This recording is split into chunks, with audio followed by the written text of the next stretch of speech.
filmmakers with nothing in common. They thought they had it all figured out. They don't just follow the movies, they make them.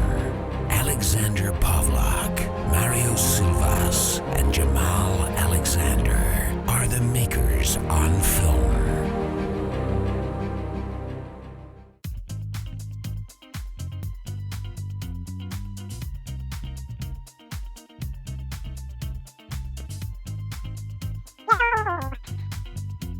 Hello?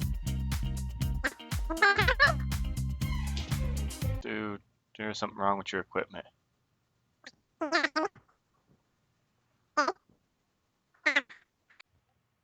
You there? Oh, there we go. There you go. Okay, so you apparently, if my phone is connected to any sort of internet, it'll automatically connect to that because I thought I connected to on my computer already. That's why I was Okay. confused. You just had this weird chipmunk sound thing going on. Weird. Very. Well, it's just gonna be you and I tonight. Jamal and his mom are doing something about prepping him for his procedure. Holy shit! Oh, so he is going under. I guess. Holy cow! I hope he's alright. He's soldiering on. Yeah, that's what I figured. Right. Fucking Christ, dude. I know, right? Okay. Well, so do you want to do the intro? You can go ahead and do it if you like. Okay. Let me put on my headphones really quick. Yeah, sure. Take your time.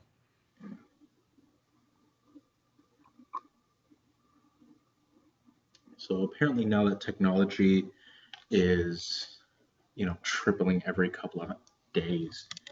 Have you heard of this website called Mass Drop? Mass drop? Yeah. No. So what it is, it's basically you're buying directly from the manufacturer.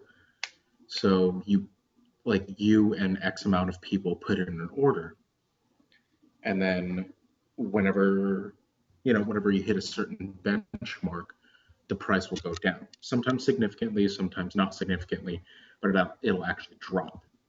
So this all ties in. So with technology going the way it is right now, oh crap, how do I spell that? There we go. With the way technology is going right now, I actually purchased a $150 pair of in-ear monitors. So they're like audio monitors, like you would see in professional audio houses, or those big over-the-ear headphones Right. that you can use professionally. Which I have a pair of those as well that I use professionally. Mm-hmm.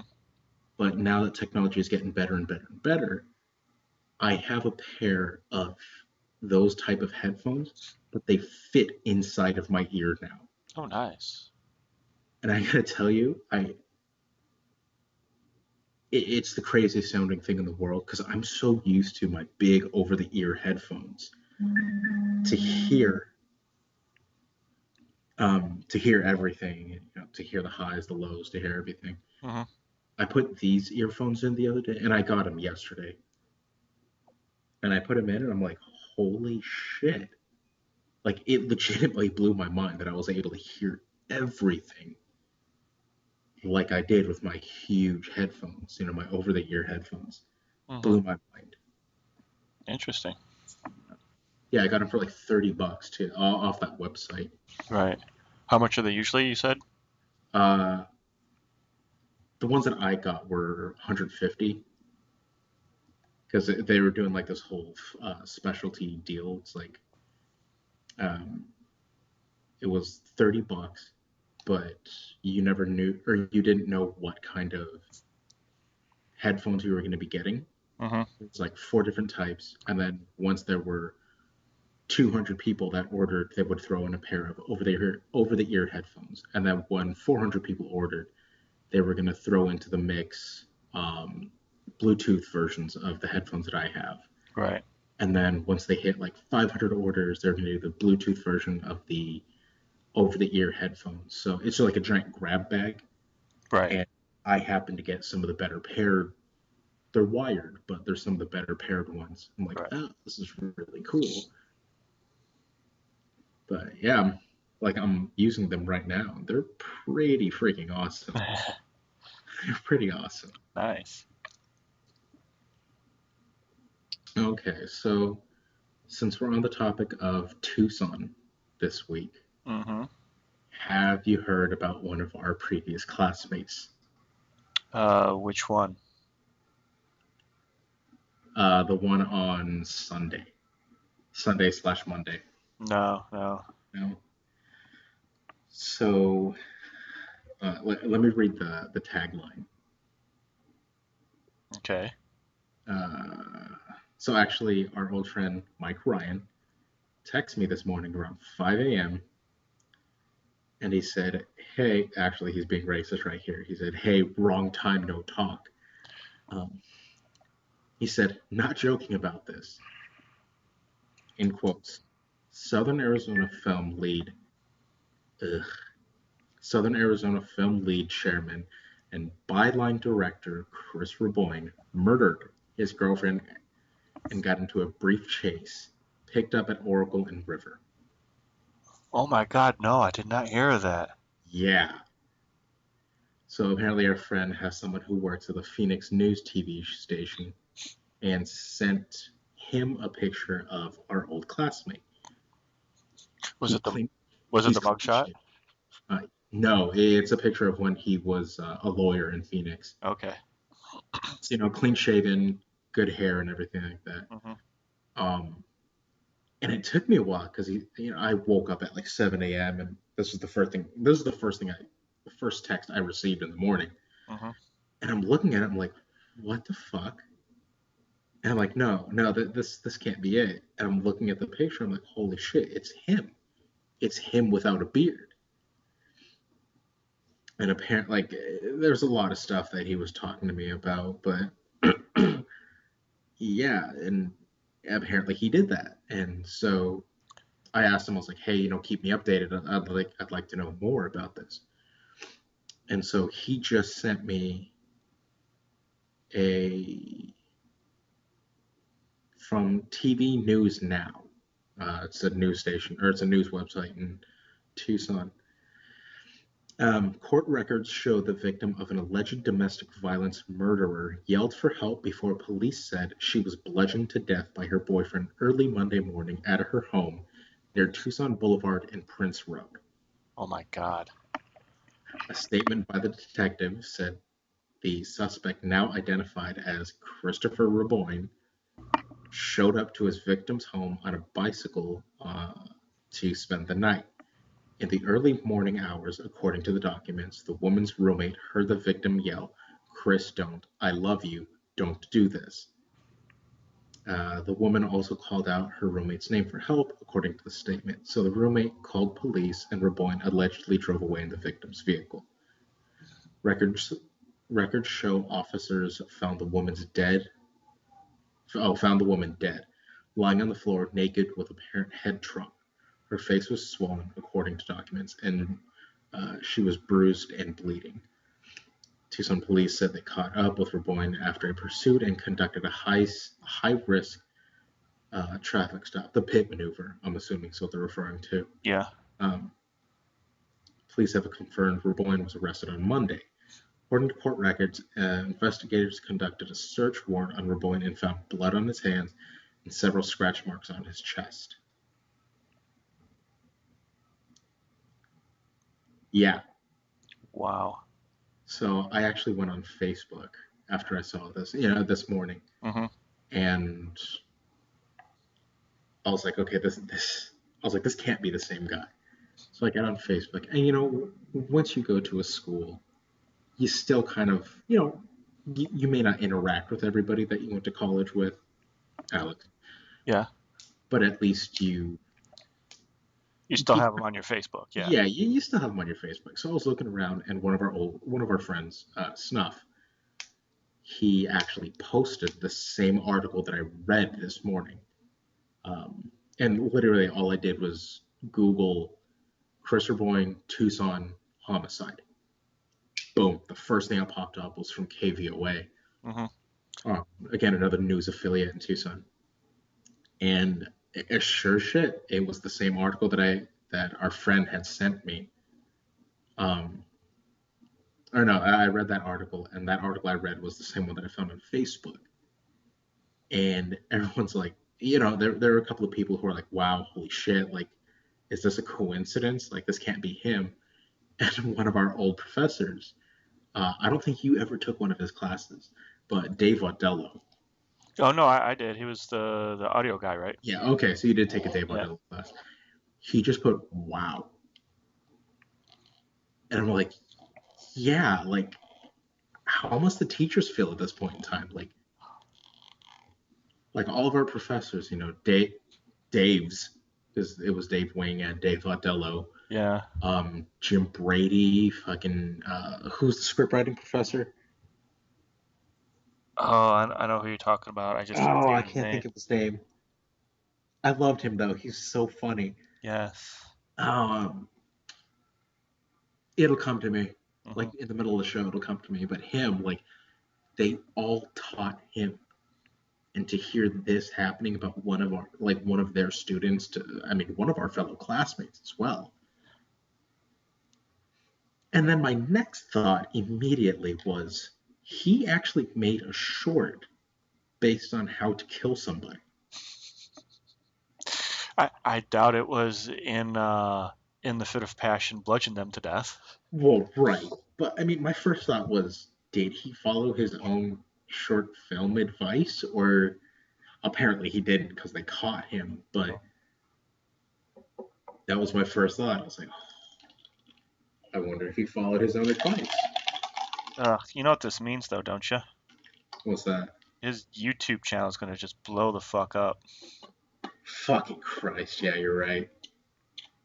Can you get paid in jail or in prison? It'll probably just go to his bank account. That's true. Actually, they might freeze his assets. Maybe. What is his YouTube? Is it just Chris Raboin or is it Nine Buddhas? It's probably 9 Buddhas.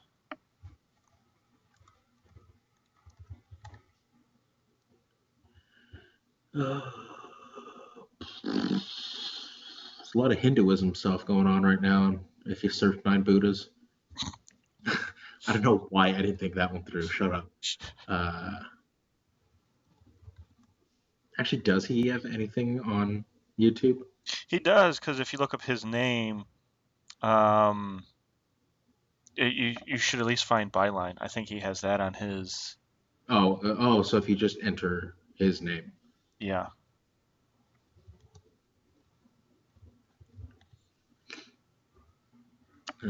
I have Christopher Boyne shooting an SKS. I'm assuming that's not him. Probably not. Looking at that, it looks like that might be a pretty common name. Yeah. No, I mean, I found it from Christabel. That was one of the actors. I don't think it's under Raboin's name anymore. Give me a second.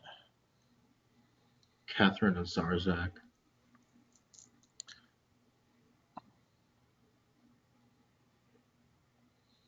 He has a Google Plus. Does he have an IMDb? Is this the same guy? Yeah. Crosswinds and Confidence Game. Yeah, that's him. Yeah, that's him. I worked on Confidence Game. Byline shoot YouTube.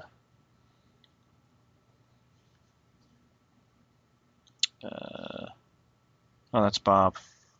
Yeah, that's all I'm finding too is Bob. Maybe he doesn't have YouTube. Fucking Bob, he kills me. A lot about him being a lawyer, though. Yeah. Which I don't. Well, I mean, he was a patent lawyer.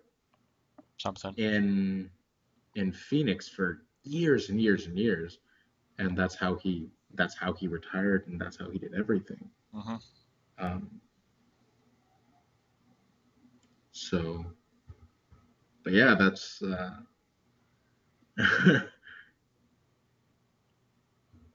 that's something that happened in Tucson.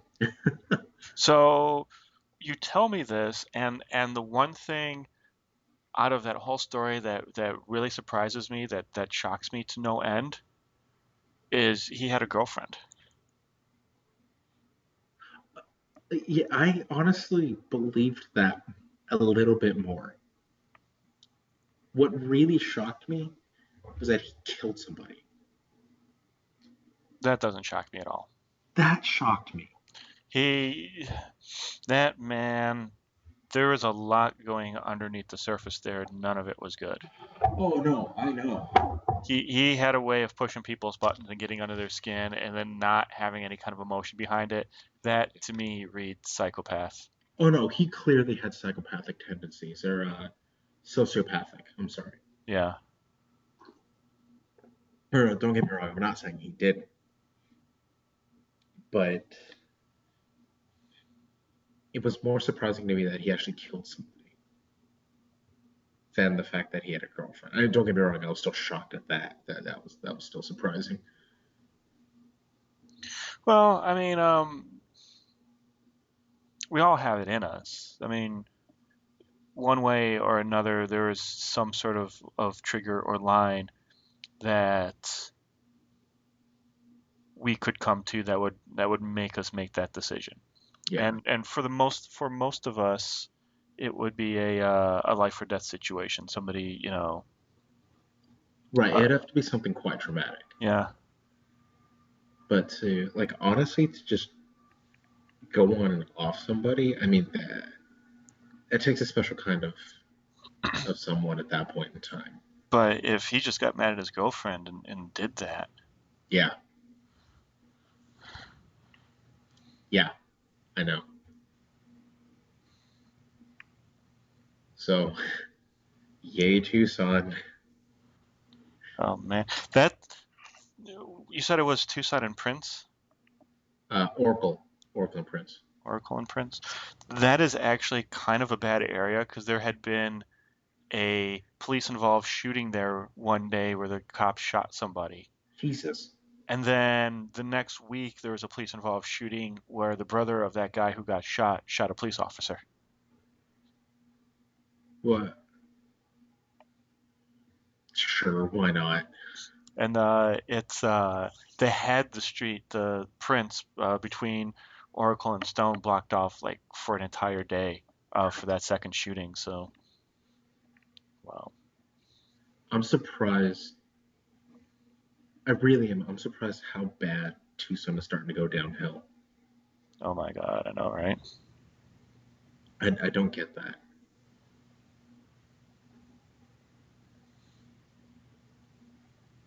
Oh, Jesus.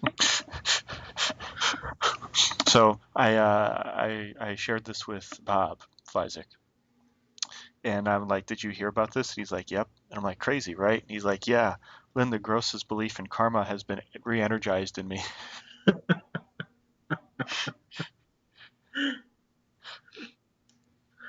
Fair enough.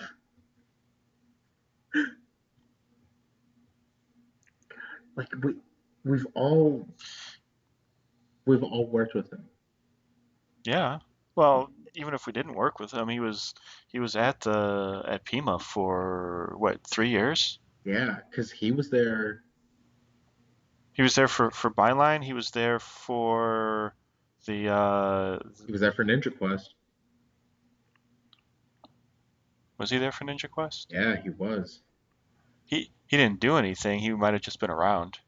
He was around, but I don't think he did Yeah. anything. But he was there the year before for Apprehension and Chainsaw. Yeah, he was. Yeah, he did. He didn't. What did he do for that? I think he was. Was he a producer? Yeah, I think he was. Yeah, he was like. Yeah, I think he was a producer on that one.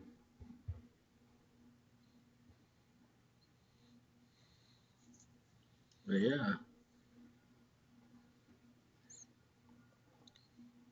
I think it. Yeah, I don't know what's more shocking: the fact that he had a girlfriend, The fact that he killed somebody, or the fact that he did it in this manner.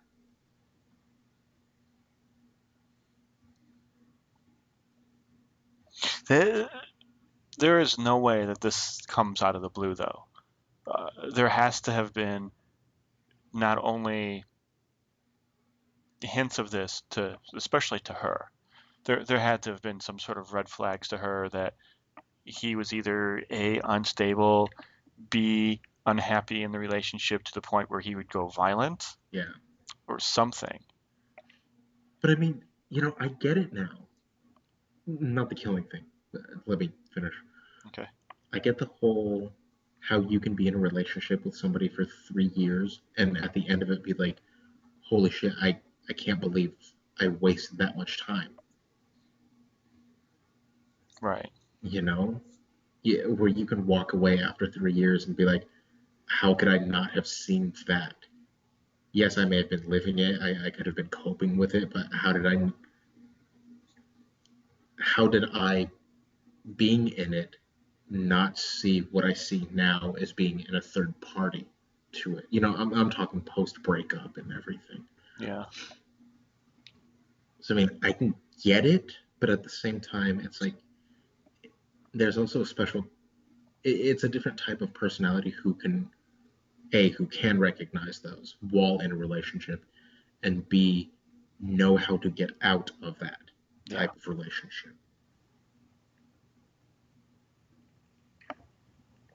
So I don't know anything about the girl, you know, and I don't even know if I don't know if they were actually boyfriend and girlfriend.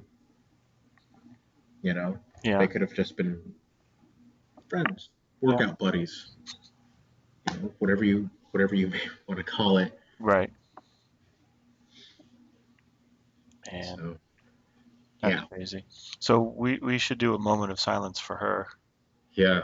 because yeah, I mean, it's still a death is a death is a death. yeah.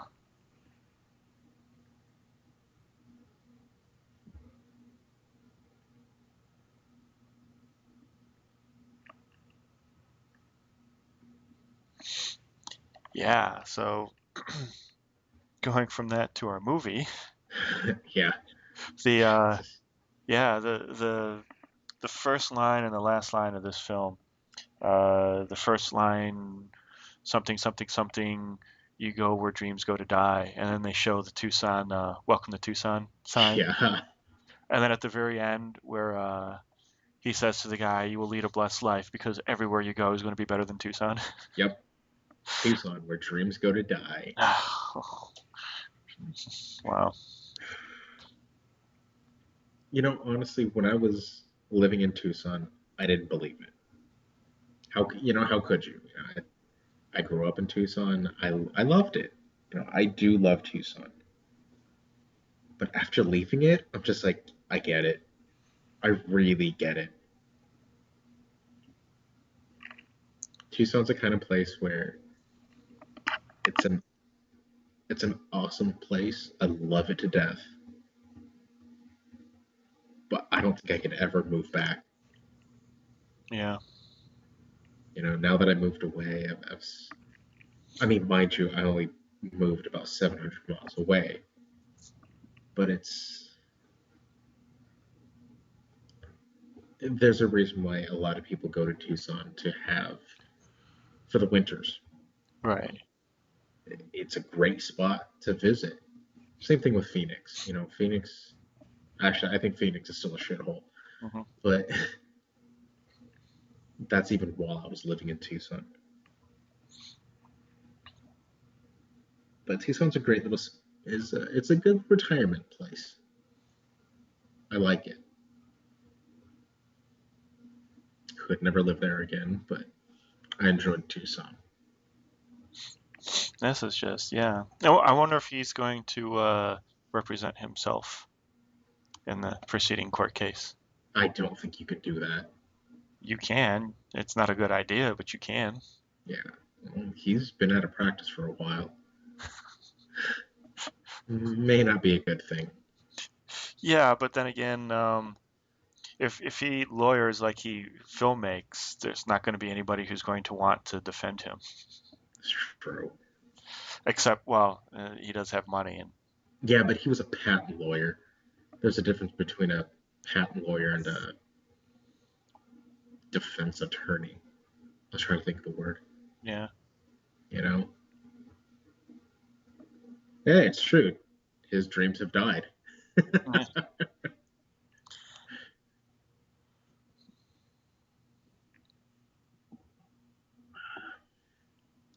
So what do you think of the movie? Um,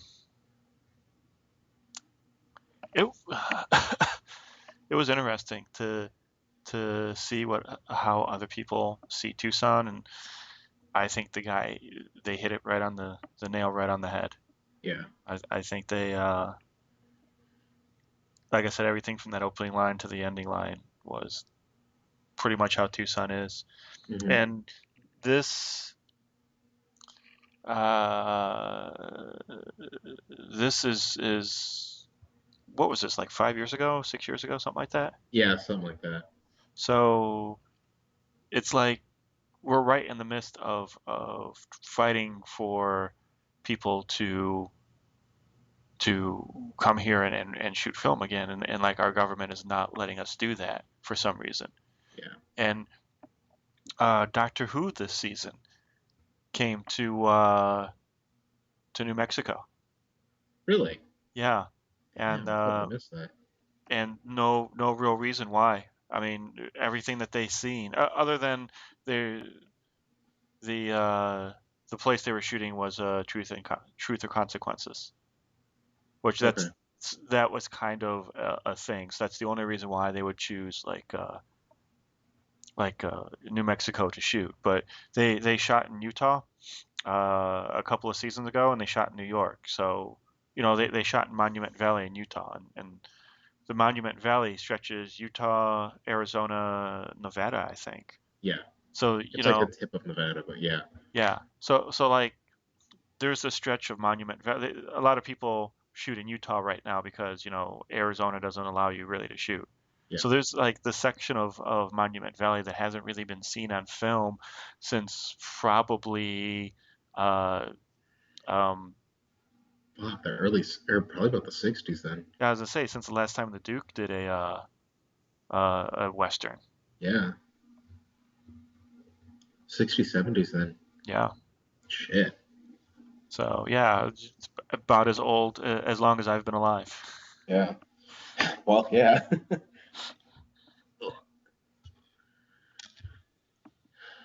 Fuck. So yeah, I know because for Tucson you have to have it's $1 million insurance policy Yeah. in order to shoot there.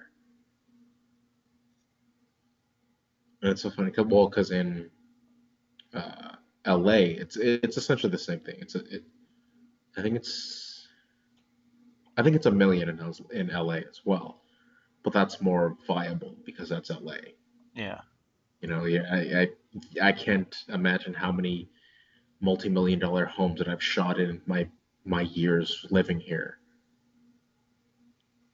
But in Tucson, I mean, they're my let me put it this way: my sister is looking at buying a $150,000 house Hmm. with her fiance, I think.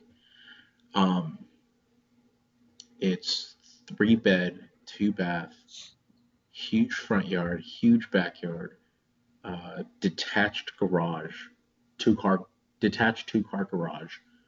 Um, and oddly enough, she wanted to iterate that it had its own tree in the front yard. Its own tree. Yeah, I don't know what that really meant. I'm assuming it was like a big oak, like a 450-year-old oak or something like that, something Okay. like that. Yeah. But I mean, and from where it is, it's still on the south side, but the area that she was telling me, I know the area. It's a pretty decent neighborhood out there. It's pretty good size out there. And so she's saying it's 150,000. I'm like, oh, that's a pretty big house. And then as she's saying that to me, at this point in time, I'm actually looking at moving Hmm. closer to LA. I'm like, that what she's gonna buy a house for, I could rent a house for that for the same amount of money for 1 year. And it's not gonna be a 3 bed, 2 bath. It'll be, One. if I'm lucky, a 2 bed, 1 bath, fucking condo, you know, Yeah. an apartment attached to another apartment, but it's, pretty big apartments. And I'm just like, the $1 million houses out here in LA are fucking huge. Don't get me wrong, Hmm. but at the same time, there are $1 million houses out here that are not that big. Like, it's location, location, location. Yeah. There's a trailer park that's on Highway 1 and Sunset. Each they're they sell them by single wide, double wide, and I think there's a couple triple wides. Oh, those But must be like mansions. no, they're not. That's the funny part. They are still trailers, but they are literally on the highway one, or on the highway 1. Each one is about $1 million minimum. Wow. That's a single wide. It's $1 million. Our friend Mike Ryan was telling me about this. And I'm like, how? That's I couldn't imagine having that much money. I can't imagine having that much money and blowing it on a trailer. Yeah, Like here, trailers are, well, I mean, it's not on Highway 1, but a single wide trailer here is like 10 grand, 20 grand yeah, maybe.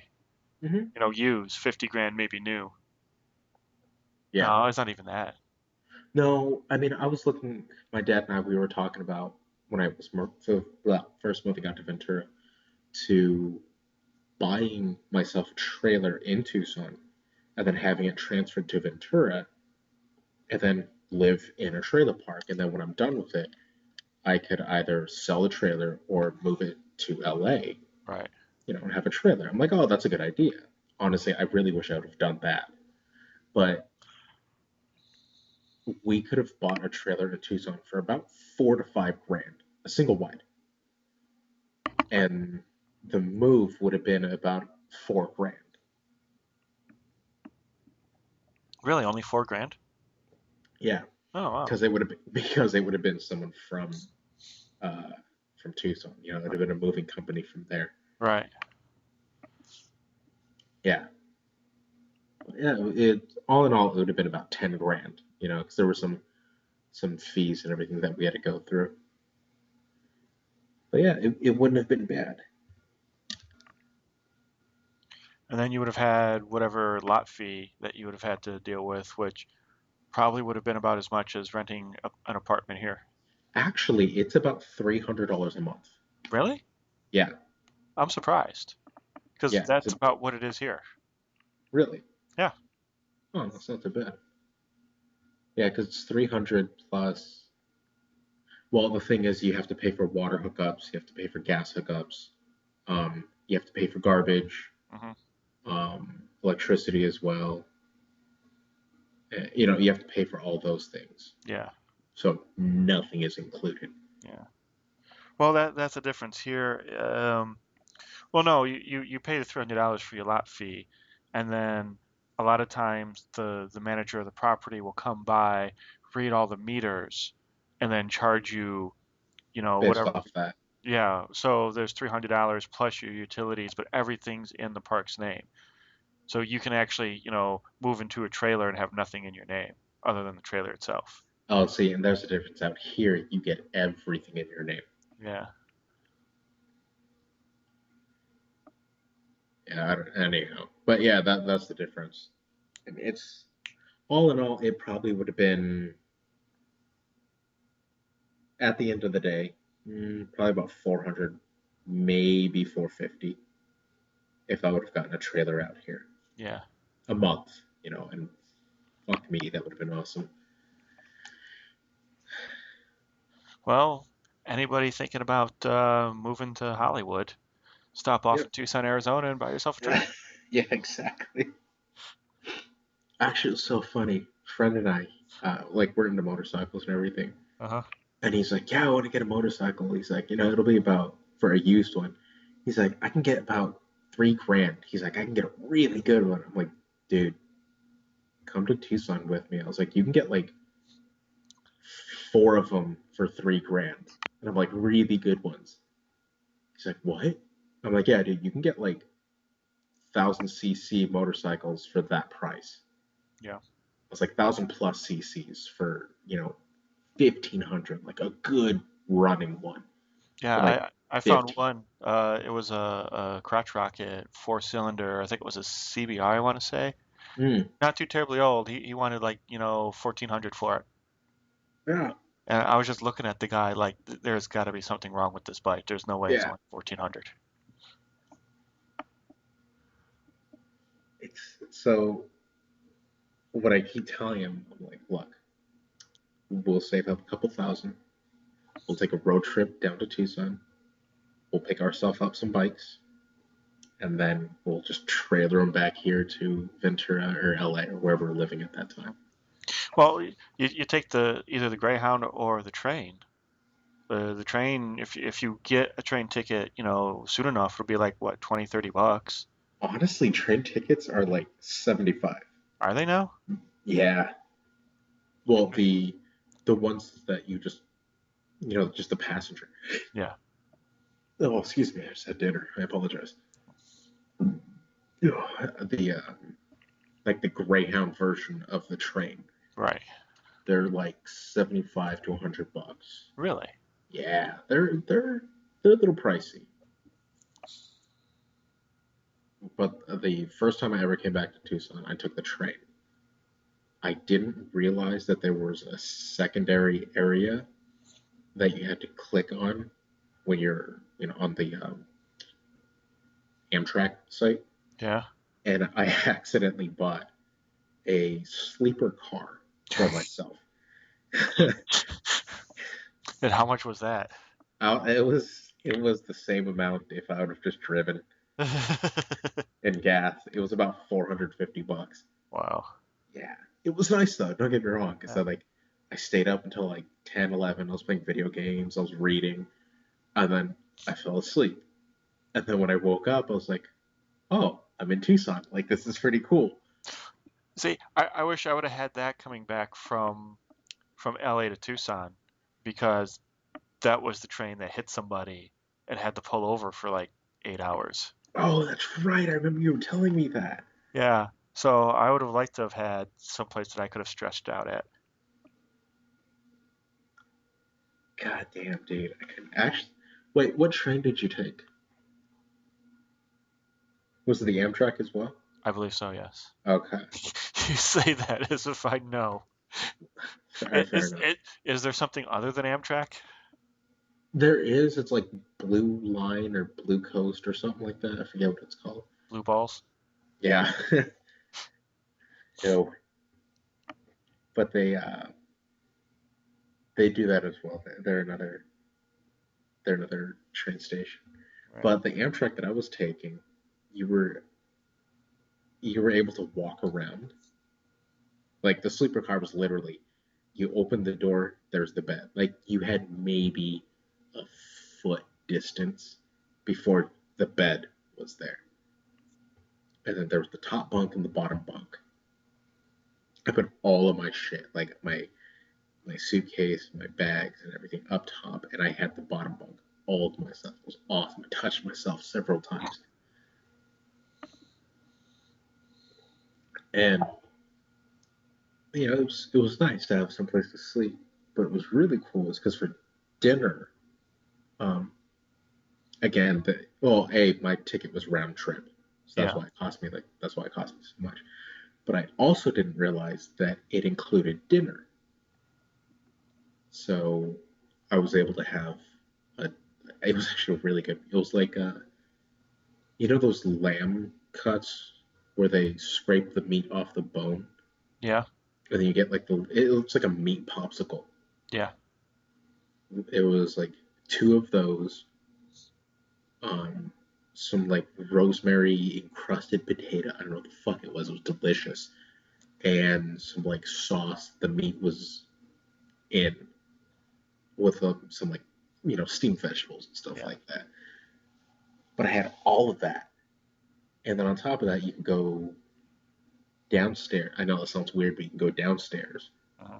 and there was like a tiny little cafeteria where you could like buy beer, you can buy alcohol, you can get little snacks, and you can get like prepackaged meals. And so while it was, I had a couple extra bucks. I was like, oh fuck it. So I got some alcohol, got some. So I got alcohol, M&Ms, peanut M&Ms because I'm not dumb. Um, I think I got. I want to say I got a Twinkie, and I grabbed um, a ginger ale because I knew my stomach was going to be upset after eating all of this stuff and getting drunk. What are you, Archer? What? I know my body. So Well, I meant the first part of that, the booze and the M&Ms. no, he had gummy bears, sir. Yeah, but still, it's All pretty right. close. Well, all right, fine. I'll give you that. So I got all of that. Went back to my room, watched some TV, or I downloaded some stuff um,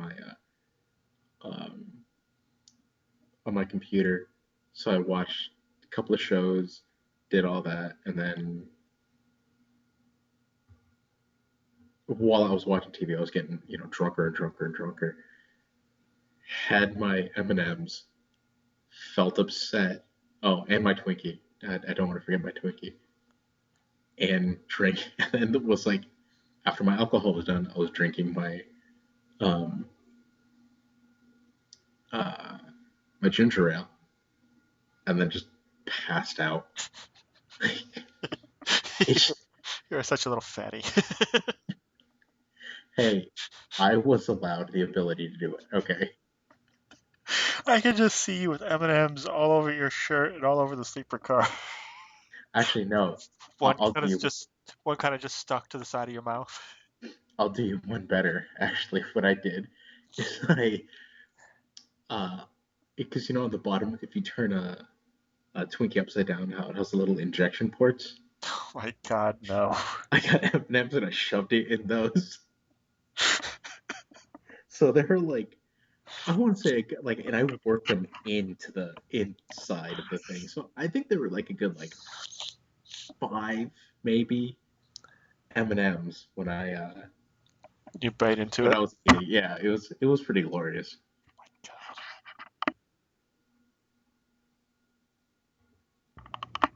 Of course, on the other side of that, I totally want to try that now. Right? Because that sounds delicious. It was actually quite nice. So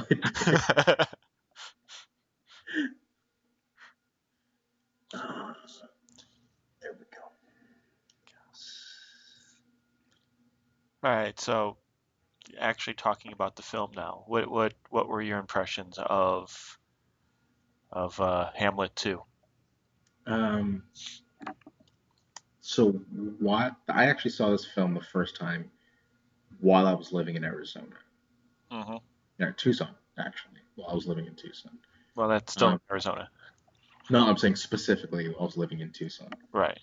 Um, and honestly, it got to me because I was like, oh come on, like this is my hometown. Like, how could someone say that? But I enjoyed the film. I'm not going to discount the film. I thought the film was fucking hilarious. Mm-hmm. Um, fuck face. I can never remember his goddamn name. The lead character? Yeah. Corgan? Steve Coogan. Coogan.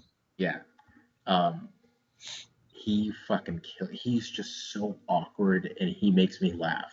Mm-hmm. Um, Well, I love the beginning, the commercials he was in, yeah. because they were actual commercials, and I remember seeing like the first two at the very late. Well, one was commercial, one was that Lucy Lawless show, Xena Xena. Princess, Yeah. and then the herpes commercial or whatever. Was So it?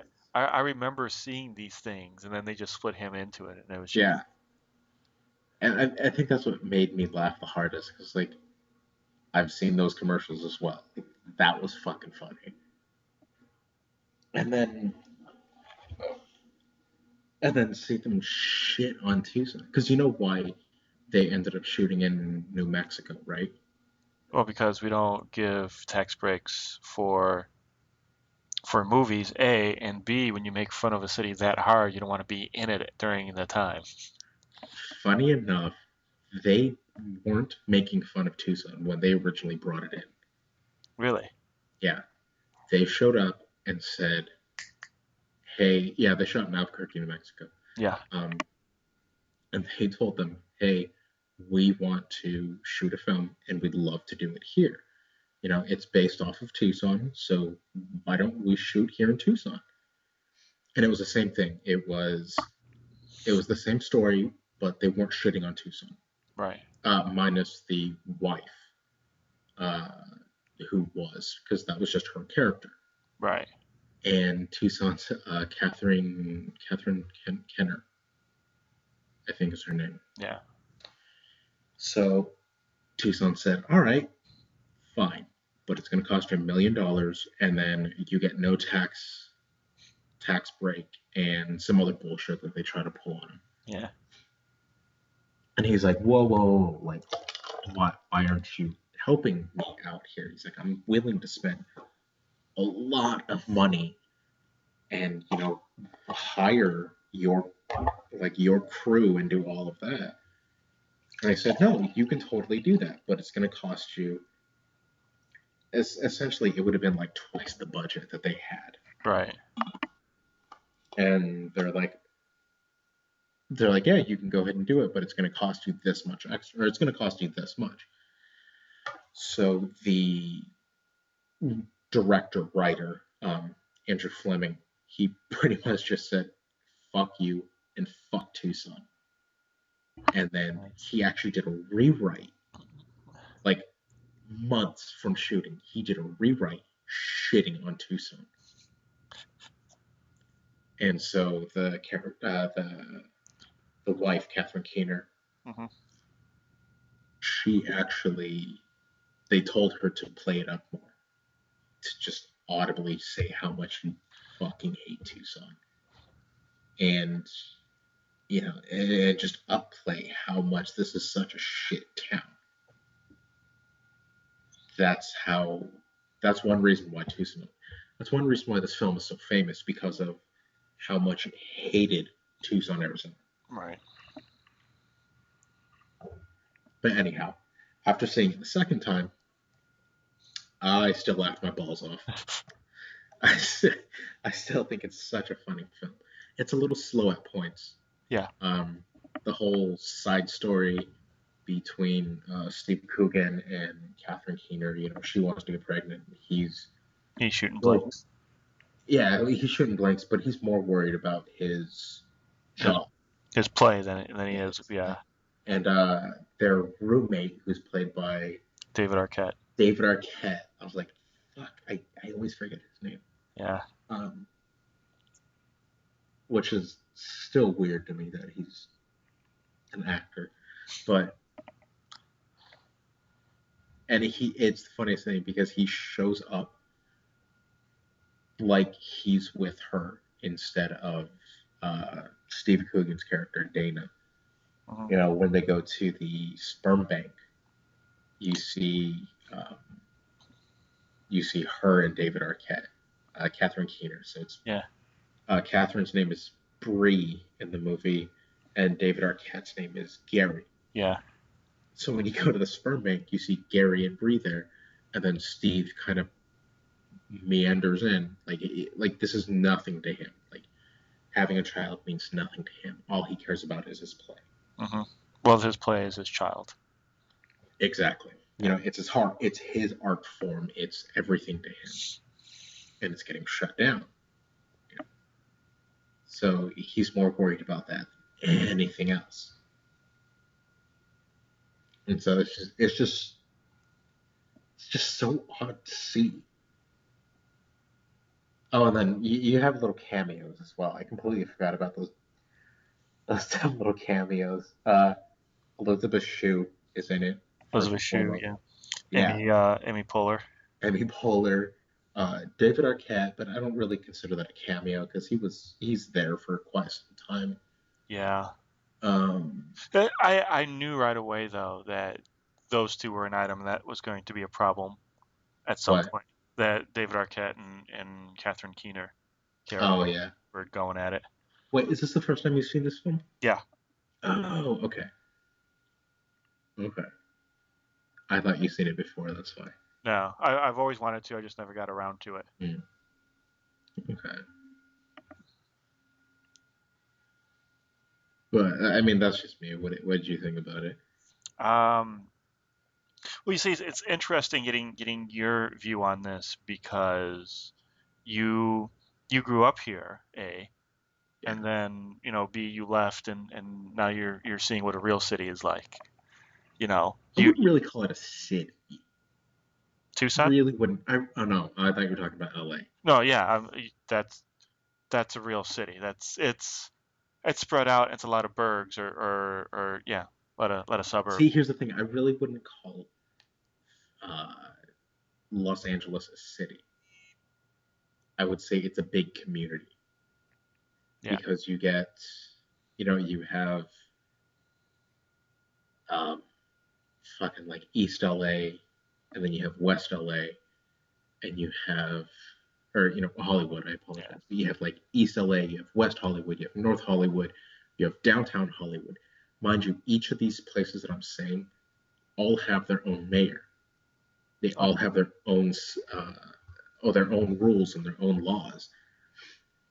Whereas in some place like New York, for example, it's New York. Hmm. Like New York is an actual city in my mind. Just as Tucson is an actual city, mm, to a point, because once you get down to uh, Fourth Ave, that's a different story right there. Yeah, Fourth Ave, right? That's it. Yeah. Okay. It's been so long. It's really been so long. Well, you need to come out and walk around again. Yeah, I know. I'm trying to figure out when I can come back because I'd really like to.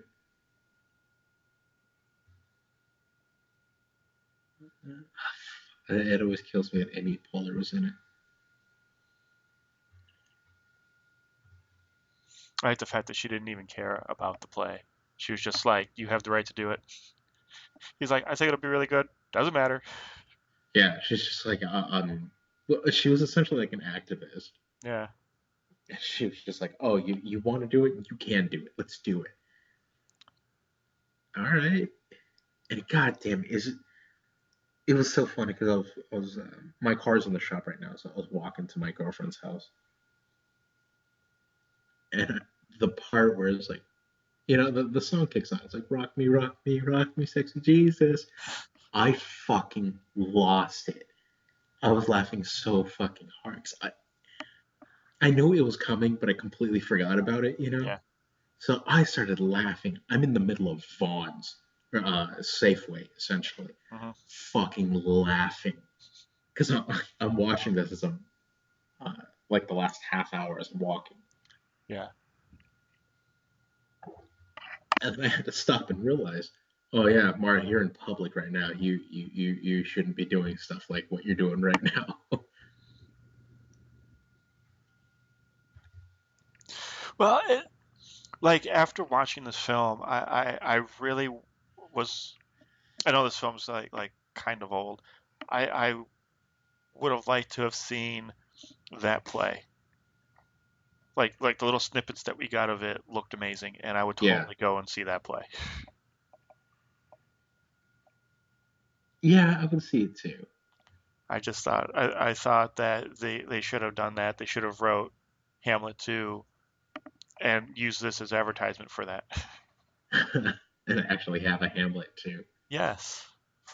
And it probably would have done better than this movie because this movie did not nearly make its money. No, this movie made dick all for its. But I think it went to didn't they put it on the festivals? They didn't really do a wide release with this, did they? No, they didn't do. They didn't do a wide release. It was select theaters.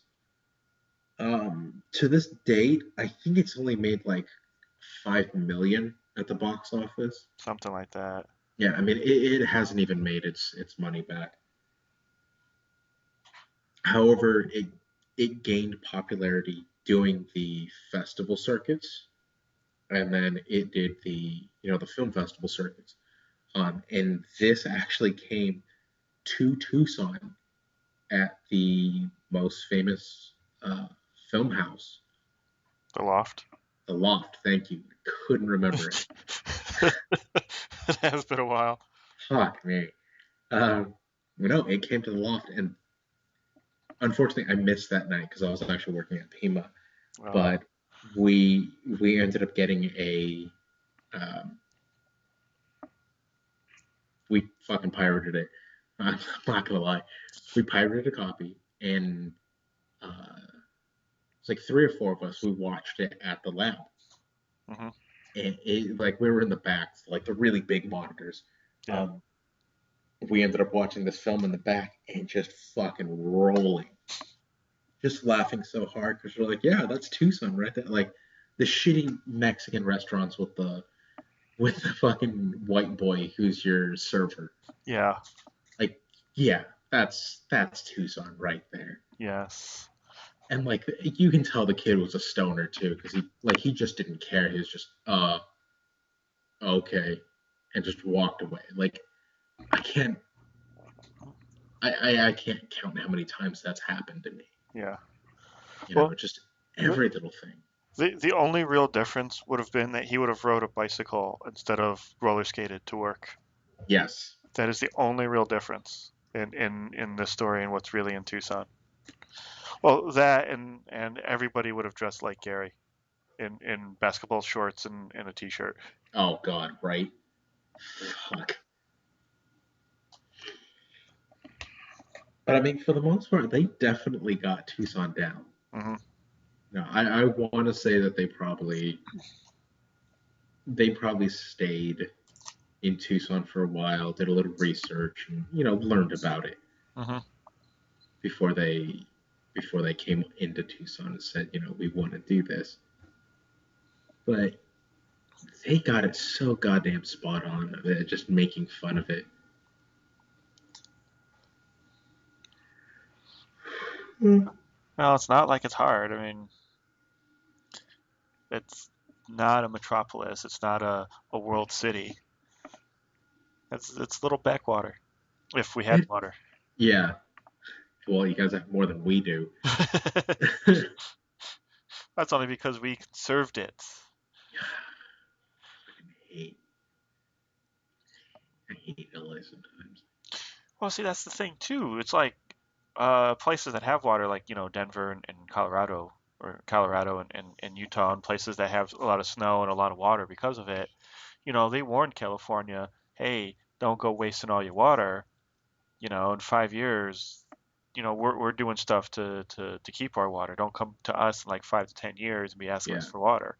And that's exactly what happened. And Colorado was all like, go fuck off. Yeah, fuck off. We told you.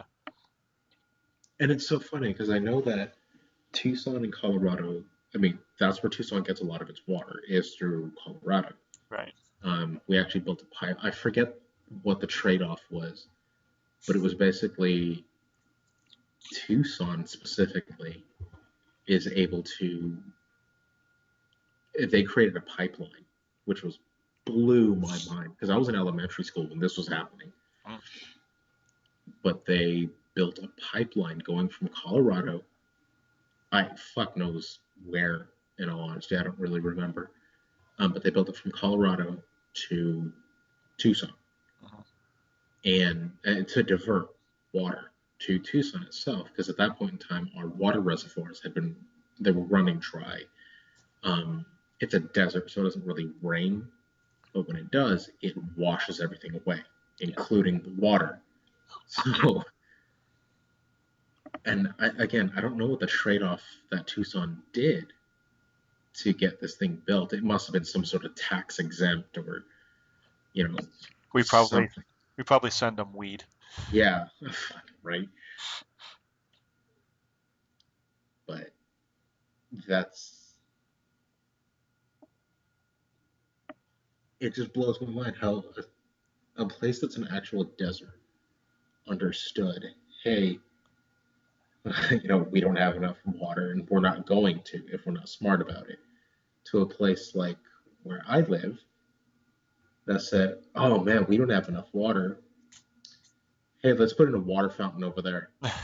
Like, Well, you have no idea how many times that's happened. oh no, I believe it. But you're an oceanside town. There's no reason why you guys should be running out of water. But see, that's the thing that people don't understand is that California is a desert. Yeah, it is. No one else notices that.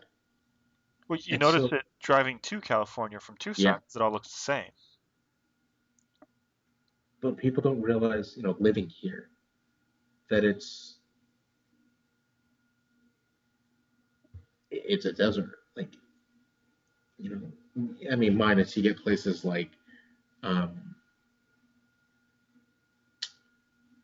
fuck me, Hollywood, where people, um, oh, so actually they're starting to tax the government um, of Hollywood. They're actually starting to tax houses where the grass is green.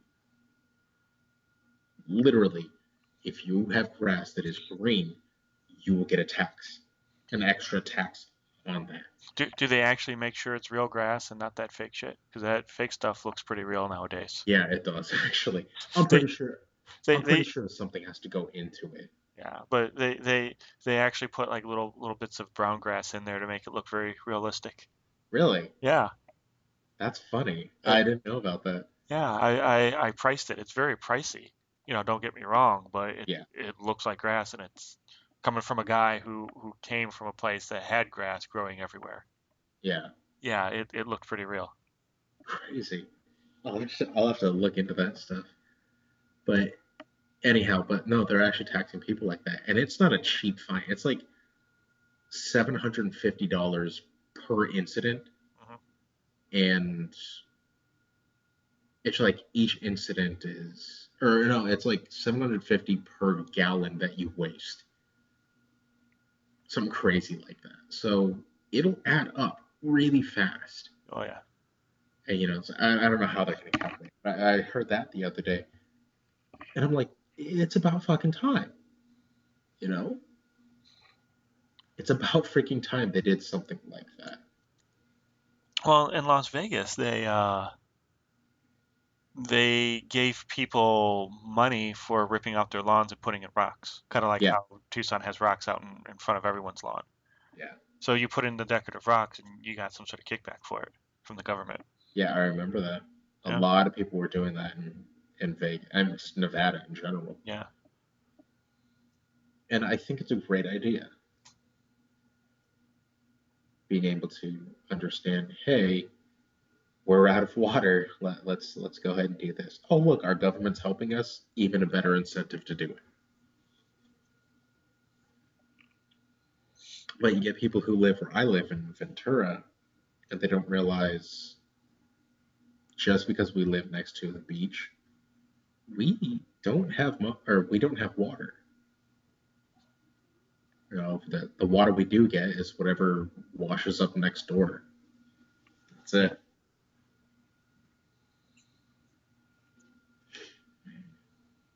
Uh,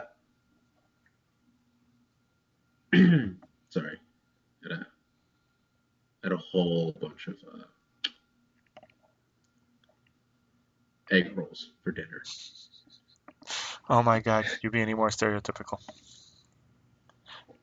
Bite me, and yes, I could. So I'm reading up on this, and it looks like uh, Hamlet 2, a rough edit for Hamlet 2 was prepared for the 2008 Sundance Film Festival. Um, it was a late edition. It was 3 days prior to its screening that they got it to the festival. The film premiered in January. The film premiered January 21st, 2008. After the screening, an all-night bidding war took place for the rights to distribute it, which was won by Focus Features.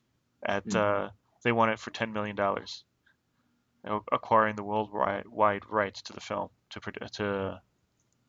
to export it, I guess. Huh. And the purchase for Hamlet 2 nearly broke the Sundance record set by Little Miss Sunshine, which sold for $10.5 million in 2006. Wow. Yeah. So That was a good that was a good movie though. Little Miss Sunshine, yeah, it was. Yeah, that was a damn good movie. Oddly enough, they shot some of that here in Ventura. Did they? The hotel scene. It's Yeah. the hotel right down here in downtown Ventura. Oh, Yeah. nice. Yep. Our friend Sarah Woodward was actually here. She didn't work on it, but she was here when they were shooting it. At the hotel? Yeah. So I was like, oh, that's pretty crazy. That is pretty crazy. God damn, 10 million for that movie for a bidding war. That's mental. That is awesome because, they only spent a little over 9 million on it, so Yeah. I mean, they. everybody got their money back. Mhm. I mean, good for them for being able to do that, but Yeah. holy shit, dude. Well, you know who wrote this besides the director. The other person who wrote this is someone who's worked with the guys who make South Park. Yes. Yeah, she worked on a lot of their episodes. She worked on the movie, and then she worked on one of their other movies. Which I think it's nice to hear something like that. You know, two people, just a collaboration of minds Yeah. getting to work. You know, it's not about the money. I mean, yes, you know that is a huge incentive, but Yes. it wasn't about the money with that film. It was a really good film. I have to think the film itself was probably somewhat autobiographical about the filmmakers. You think? Yeah, because you know, because your whole thing was, the way they look at Tucson and what they say about Tucson. But if you really look at it, the way Steve Corrigan, Coogan, the way Coogan. he portrayed, you know, the writer, the playwright, Yeah, and the producer, and basically the star of the play, he that's really kind of how it is. You get obsessed over it. You get to the point where no matter what you write, you think it's crap.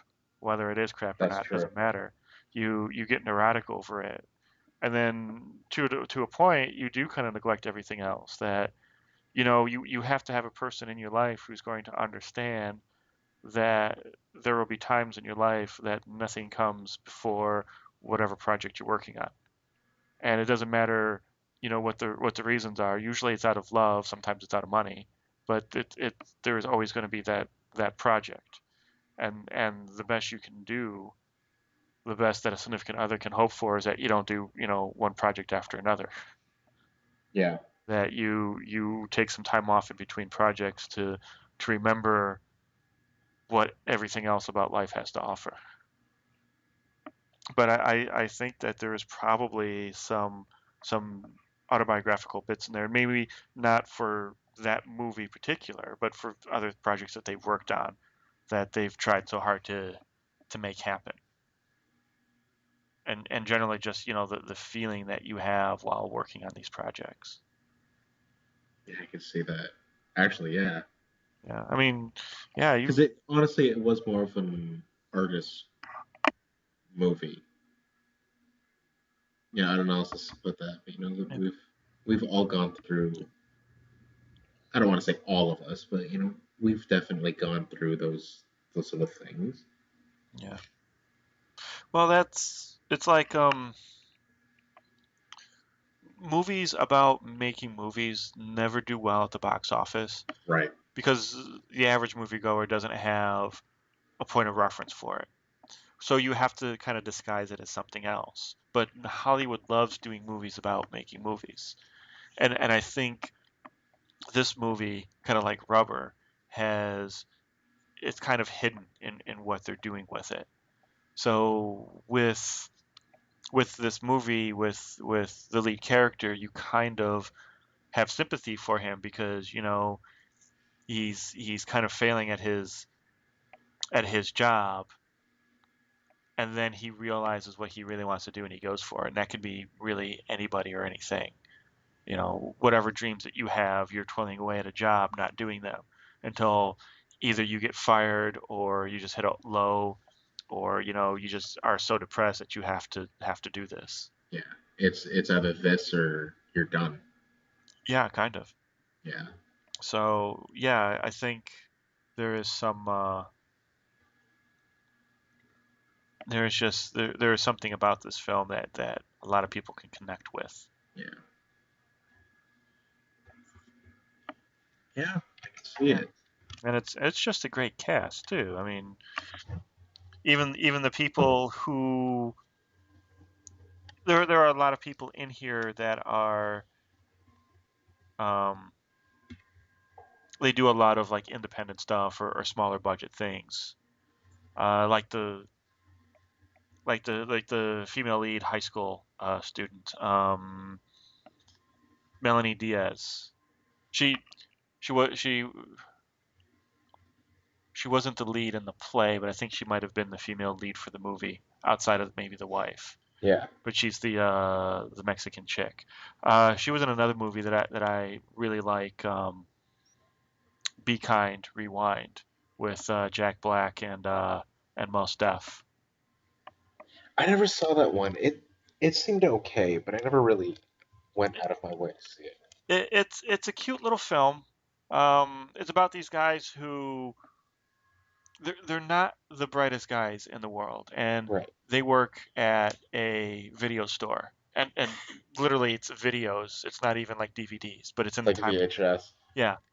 So and it's called Be Kind. Um, and Danny Glover is the owner of this store, and Nice. when he's out of town uh, on business, uh, the two guys, Mos Def and Jack Black, which by the way is the most odd pairing of people to put in a Yeah, movie that together, seems a little weird. but they work well together. And these two guys accidentally erase all the tapes. And it's a little neighborhood store, and it's basically just like probably 40 people who patronize the store at any given time. Yeah.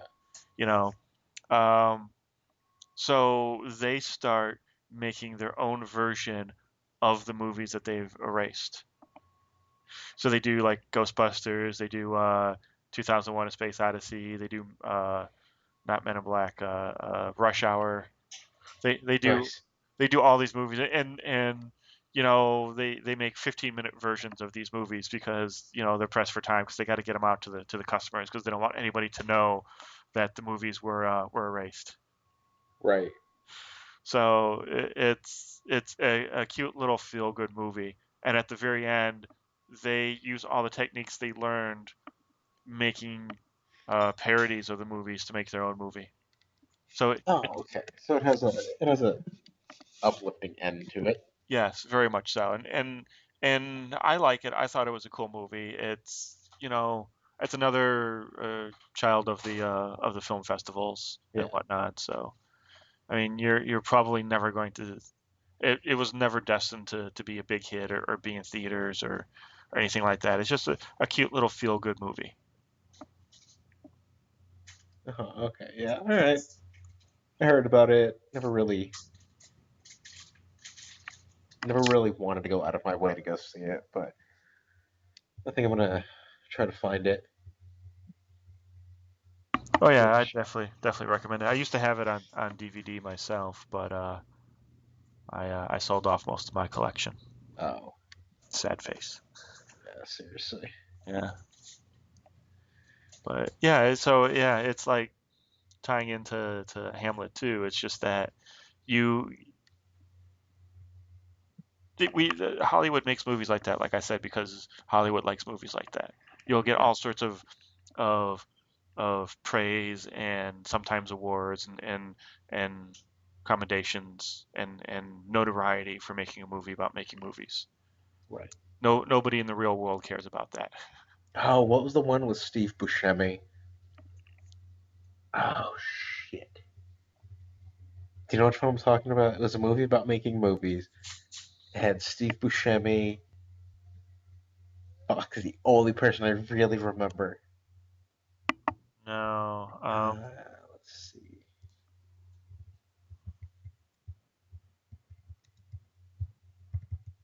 it wasn't Fargo, was it? No. Um, Let's see if my Living in Oblivion? Yes. Living in Oblivion. 1995 has Steve Buscemi in it. Uh, the fuck, that is her. Okay. Catherine Keener as well. Um, funny enough, the there's a midget in that film. Guess who it's played by? not an actual person of small size. Dwarf. Oh, Peter Yeah, Dinklage. he's actually in it. Peter Dinklage is in it. Um, yeah, it's a film about making a film. Okay. Um, it takes place one day, and basically it goes over everything that can go wrong on set. It is the funniest fucking thing I've ever seen about a film making film. Really? Yeah, it is so goddamn funny. I would recommend that film to Uh, anybody. Actually, uh, like anybody in the film industry. it's got Catherine Keener in it. Yeah. Uh, Speaking of that little guy, have you seen the Knights of Badassum? No, I wanted to see that one. Oh my God, that is so funny. What's it about? Um, these this guy gets dumped by his girlfriend, so his brother and his two friends force him to go to some sort of live action Dungeons and Dragons role playing event. Right. So while they're there, It's called LARPing, but go on. yes, I don't care what it's called. While he's there, he meets up with a really hot girl who's kind of into it, and then her cousin who's like hardcore into it. Right. The girl is played by Summer Glau, who was River in that Come Josh on. Wheaton TV Come show. on, you can do it. Serenity. There you go. Yeah, she's actually on Arrow right now, but she this is the least amount of ass kicking she's ever done in a film, which is actually a little surprising to me considering the fact that it's all about Dungeons and Dragons. Right. But real monsters end up coming out of the woodwork that they have to battle. Funny. And it's great because they keep talking about being in game and out of game. And at one point, when they're trying to describe to other people what's going on, they're like, "Oh man, we are so in game right now. We can't even believe it."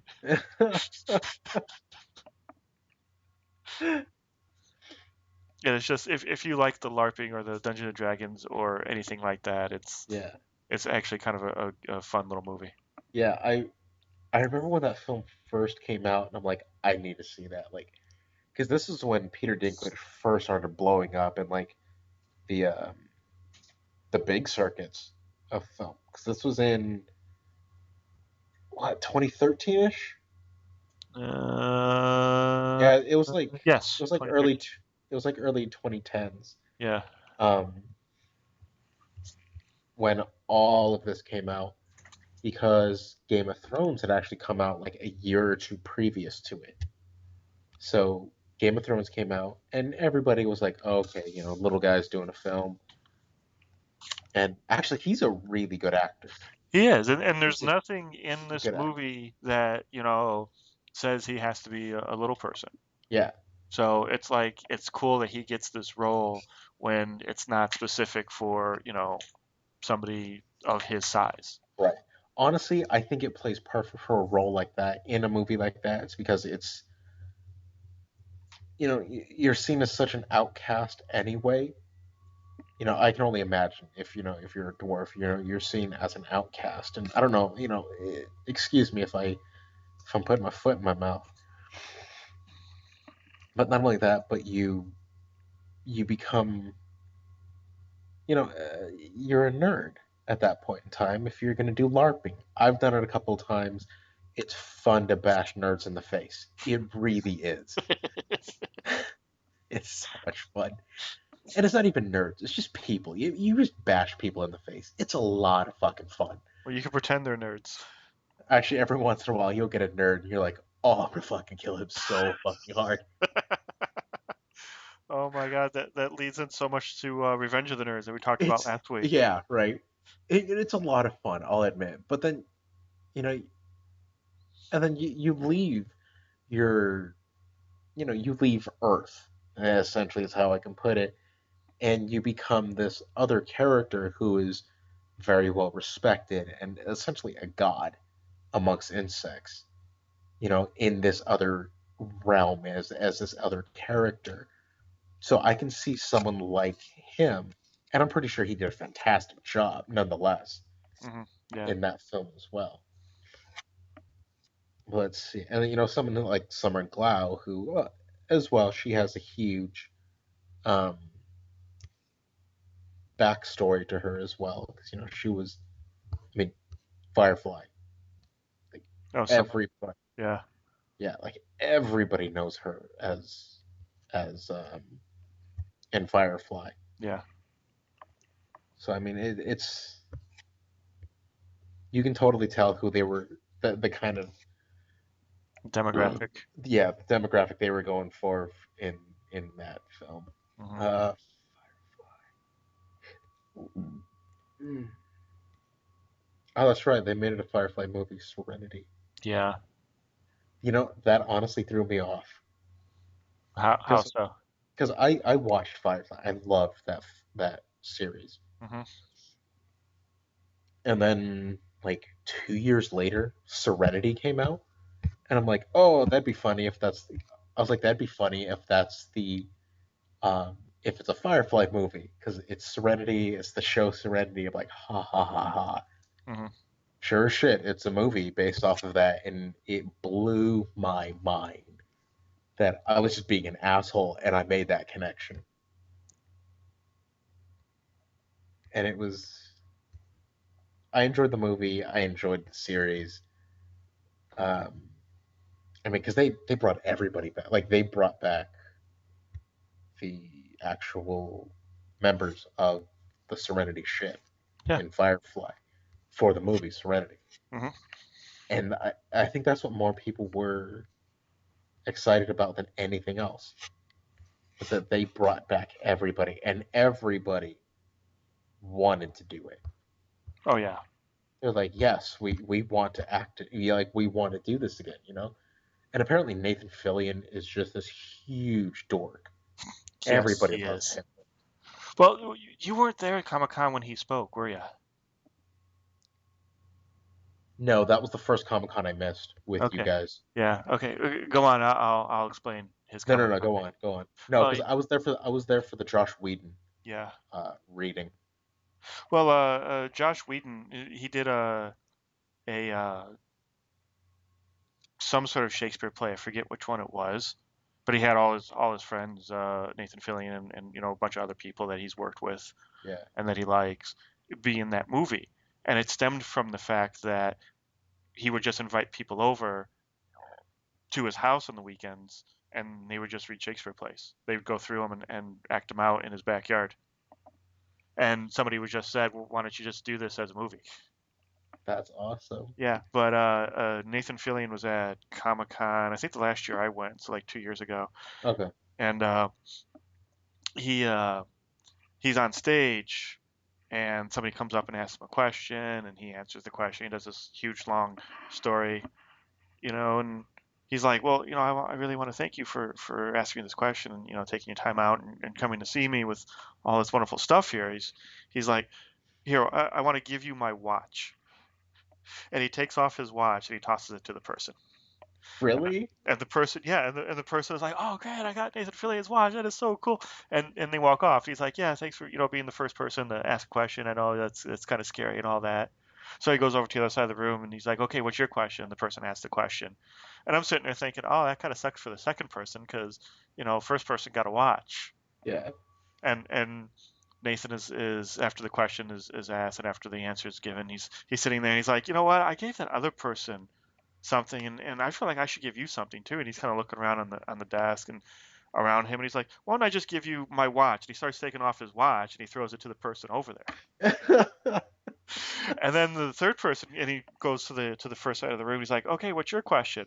And as the person's asking the question, people are starting to watch him now, and you see his hand go underneath the table, and he's filling around in this manila envelope, and he pulls out this watch and he starts putting it on his wrist. No fucking way. And the person, asks the question, and he answers it, and he's like, "Here, I feel like I should give you something. Here, have my watch." So he does this for the remainder of the show, and he stops even putting them on. At one point, he just takes them out of the manila envelope and tosses them to a person. That's awesome. And then when he ran out of watches, he started giving away the free bottles of water that sit on the table.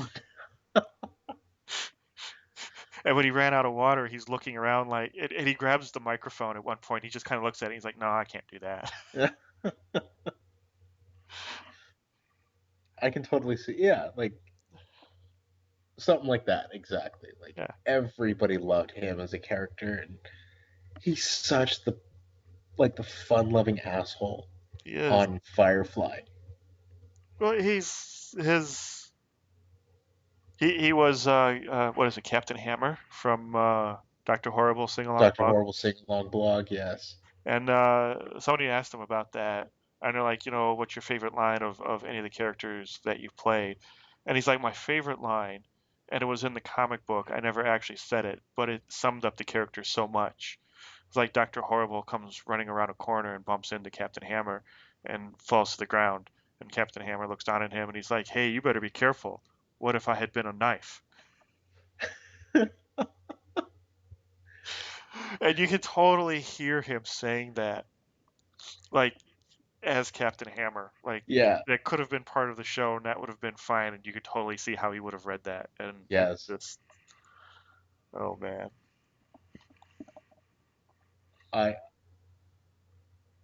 I'm a little upset that wasn't in the actual in the sing along blog. Yeah. Well, I don't know if they're ever going to do a sequel to it. They've talked about doing a sequel. Yeah, they've talked about it, but But, now that was during the writer strike, I believe, and they probably won't do a sequel until the next writer strike, which yeah, hopefully is for quite a long time.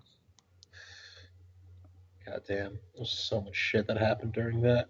Although it would be funny if a writer strike happened soon, because then it would totally screw up the redo of Heroes. Because that's basically what killed Heroes the first time around, is that stupid writer Huh, strike. right? Okay, um,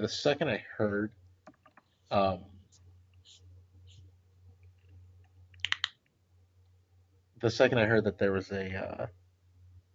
Heroes redo. a Heroes Redux, thank you. I was like, my brain stopped halfway through.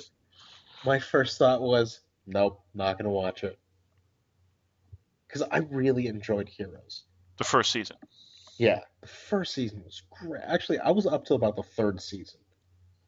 I got halfway through the second one and it was just and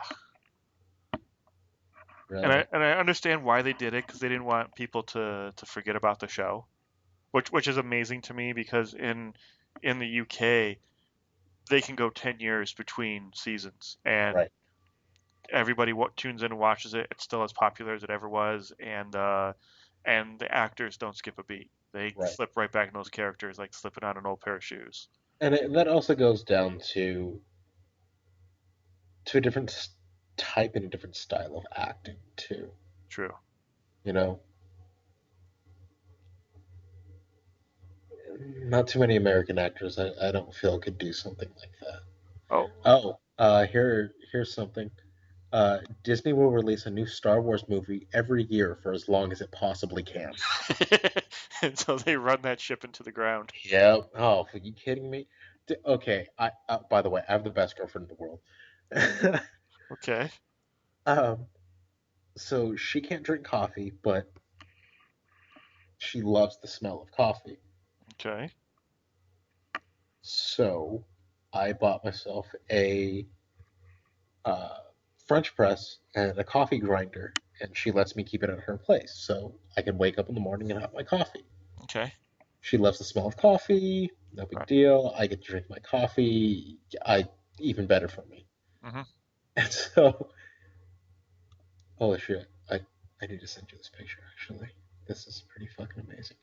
Um, and so I was having a really shitty day, and like, You know, it was one of those days where you just go through with everything. You know, you're not really happy, you're not really sad, you're just Going through going the through the motions. motions. Yeah, exactly. And so she went to the store and she came back and she's like, I have a present for you. I was like, all right, cool. You know, I'm expecting like a little fucking candy bar or, you know, just something tiny. And she Yeah. brings up this Star Wars box. And I'm like, what? And so she's like, yeah, I got you a coffee mug. I'm like, what?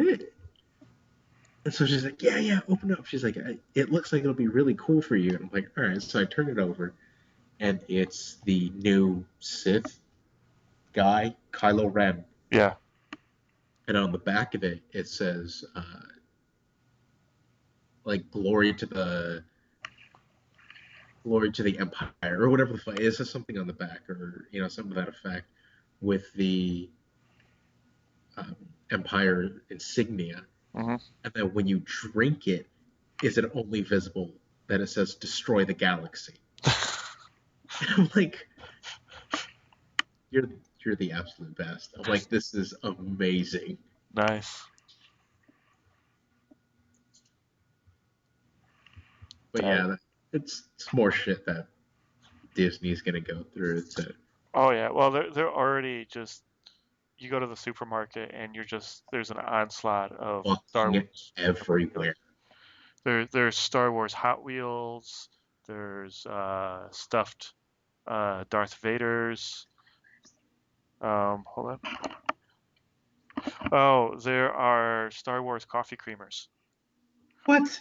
They're they're carnations or whatever the coffee creamer company is, but they're in uh, memorabilia, Star Wars memorabilia containers, and they're just plastic with a vinyl shrink wrap over them. But you can get R2, C3PO, Kylo Ren, a Stormtrooper, and like somebody else, maybe Vader.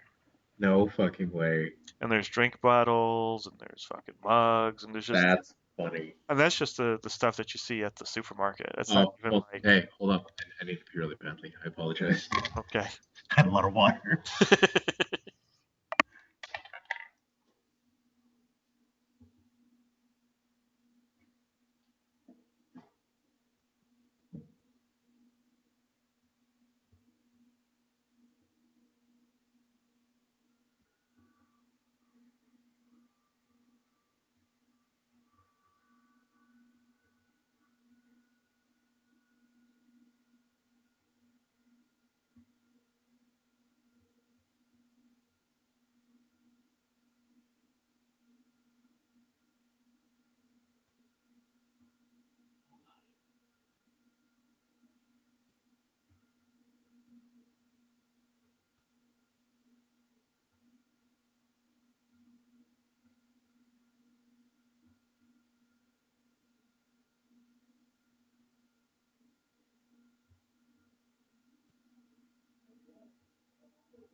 Oh, all right.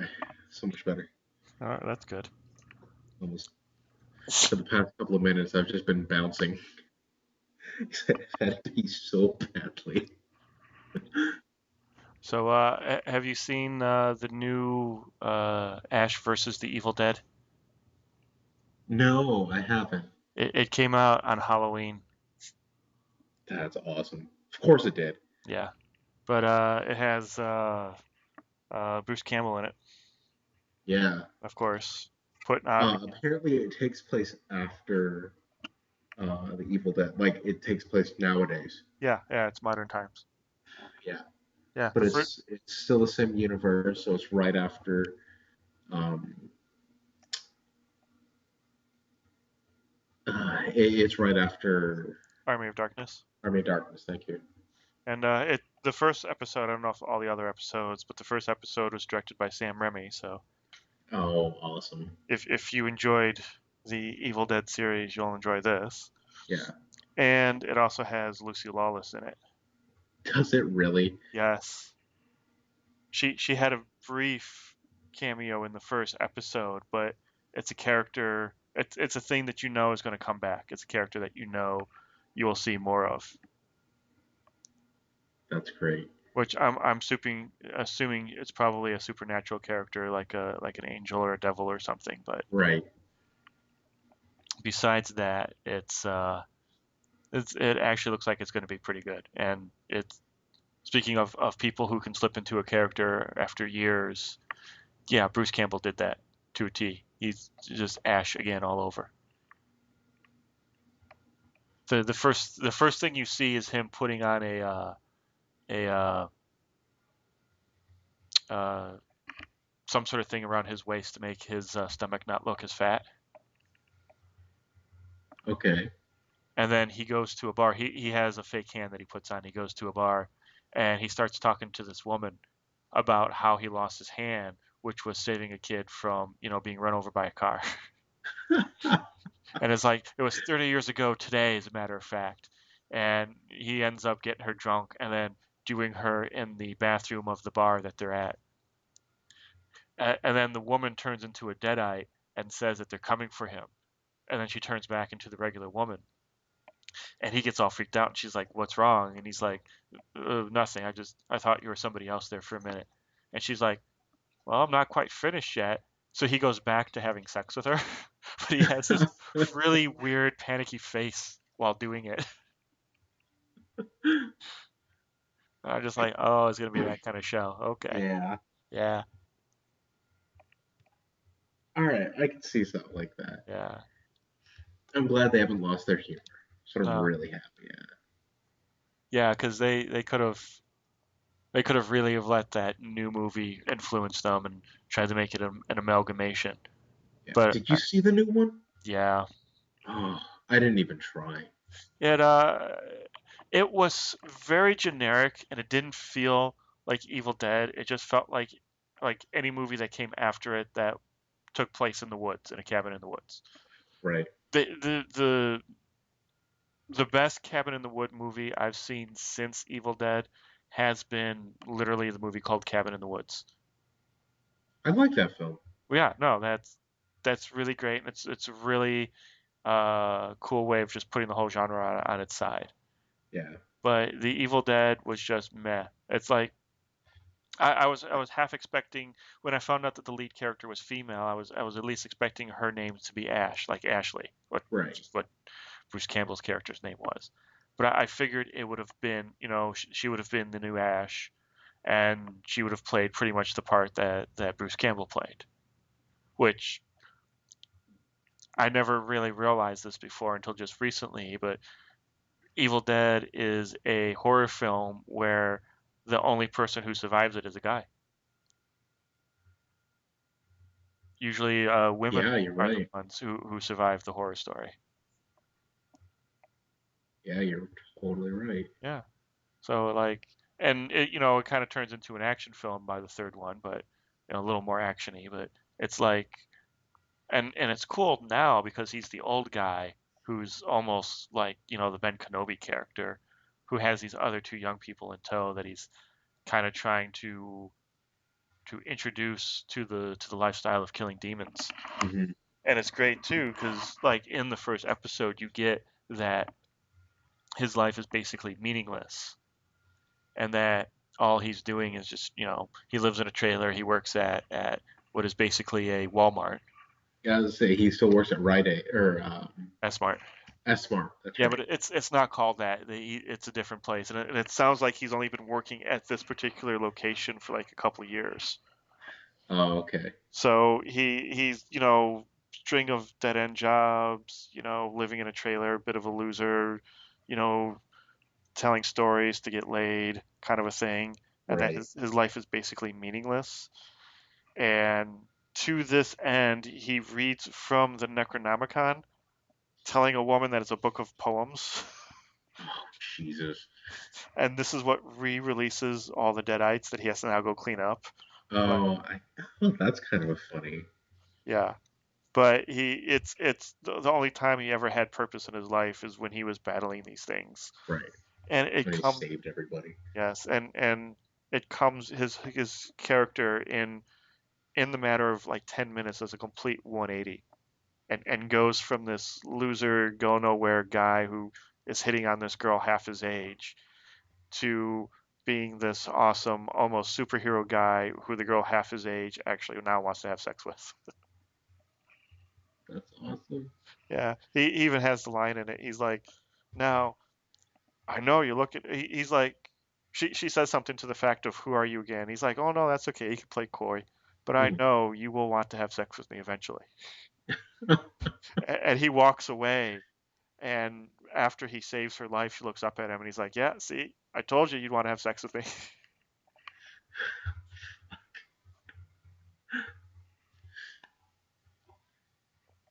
So from the first episode, it's really good. I haven't seen any of the upper episodes yet, but I really want to. I'm kind of waiting to binge watch it a little bit. So Yeah. yeah. Plus, I gotta make it through the Doctor Who's. I think I have like 2 more episodes left of the season.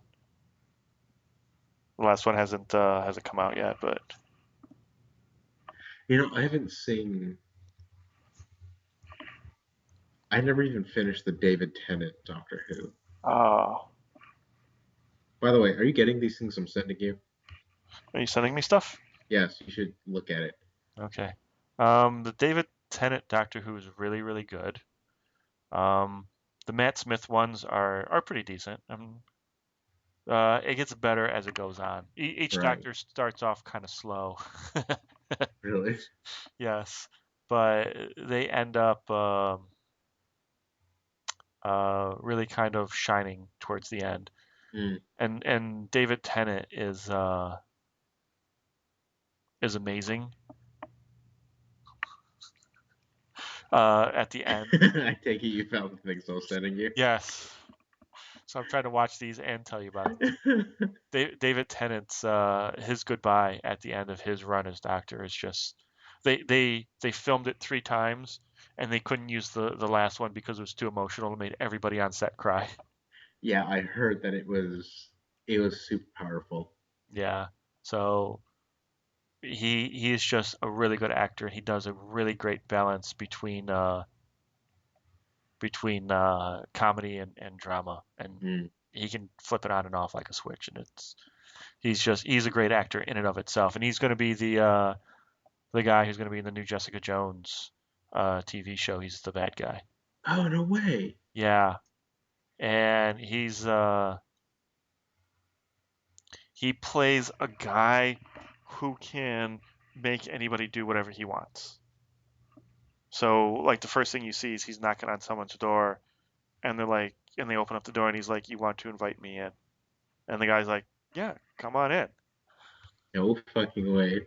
And he holds people at ransom by making them hold a gun to their own heads, and they're What's pop. the name of that one? His character, No, no, no, the show. Jessica Jones. It's basically the sequel to Daredevil. Okay. It's coming on Netflix. I think on the 20th it Okay. debuts. I'll have to So, take I'll have to check that. oh yeah, definitely. Totally have to see that one. Yeah, so Friday. It should debut Friday. Okay. And yeah, if it's Netflix, you said? yeah, just like Daredevil. It's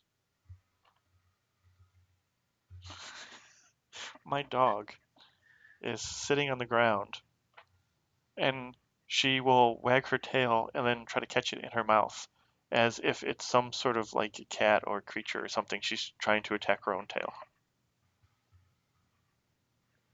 Which one? Butters, the Oh, the new one? yeah, the Pitbull Blue Heeler mix. Yeah, yeah.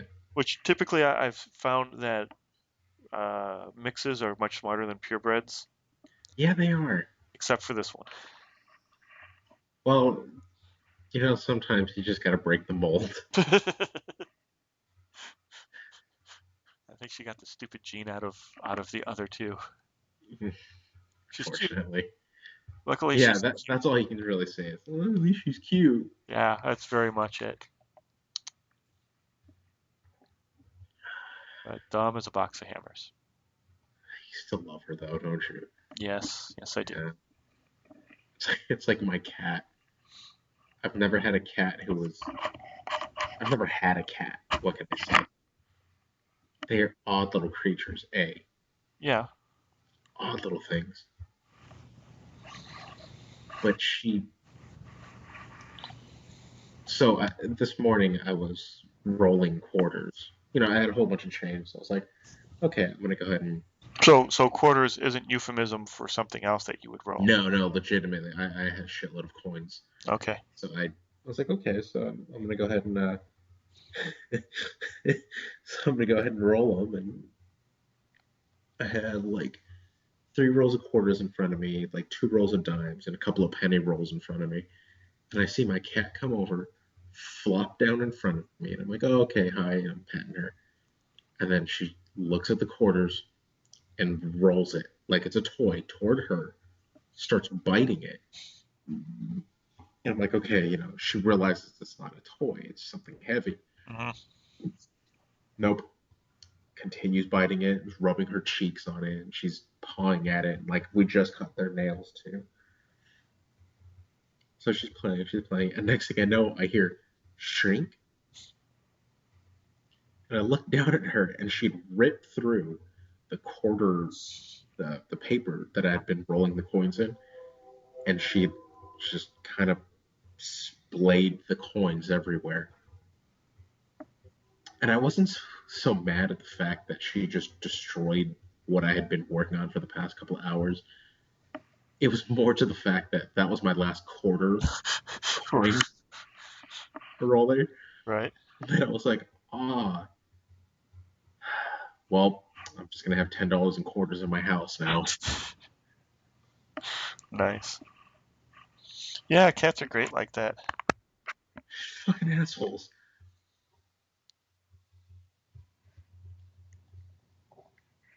But I do like the fact that they don't need constant attention all the time.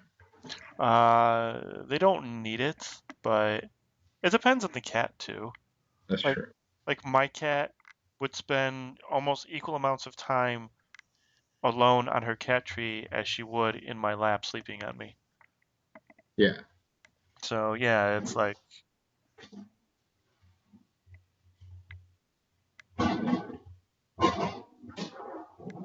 what's going on over there?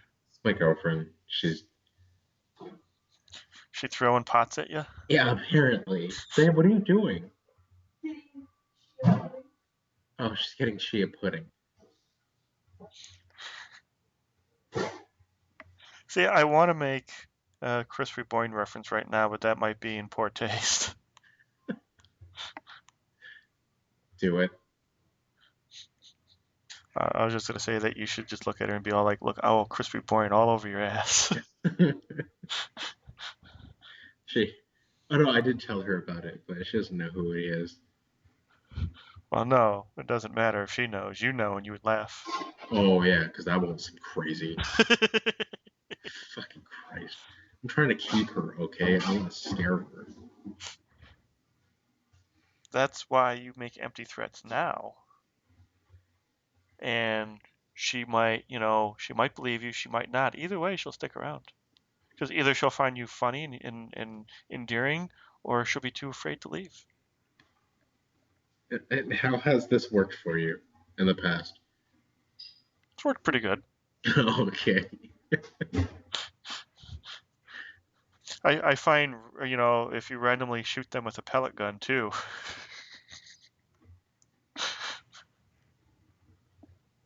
it's fun. I want to say why, but at the same time, I know why you do it. Well, I used to do it to the cat when they would get on the counters, because that's the one place I didn't want the cats on the kitchen counters. Right. So I can see that. you shoot them a couple times with a pellet gun, and they associate the noise with a sharp pain in their ass, because you only shoot them in the ass. You don't want to shoot them in the face, because that's mean. Right. And then you can just run around with the gun and try to shoot it, and then they'll run away from you. And I find that people can be trained just like animals. So when somebody does something you don't want them to do, you just shoot them in the ass with a pellet gun. And yeah. I don't even know what to say right now. Yes, I get it, but I also want to say, Alex, you shouldn't shoot people in the ass with a pellet gun. Well, not strangers. They get all touchy about it.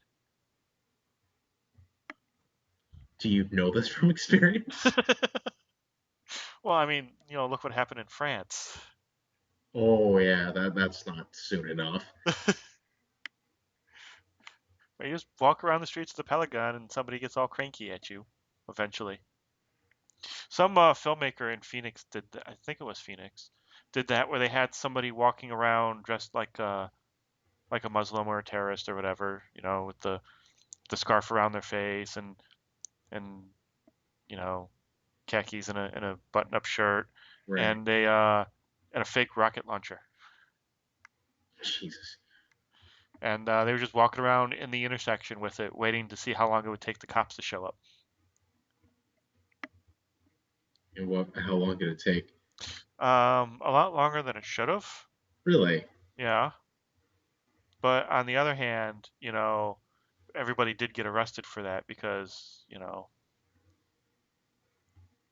disturbing the peace, inciting a riot, being just a general nuisance. I don't know what the official term for it is, but being a dick, essentially. Yes. Cops don't like you walking around with weapons. As I can imagine. We actually did find it out firsthand. Remember when we did a cliche? And you got held ransom by the police until I proved to them that they were fake weapons? That was funny.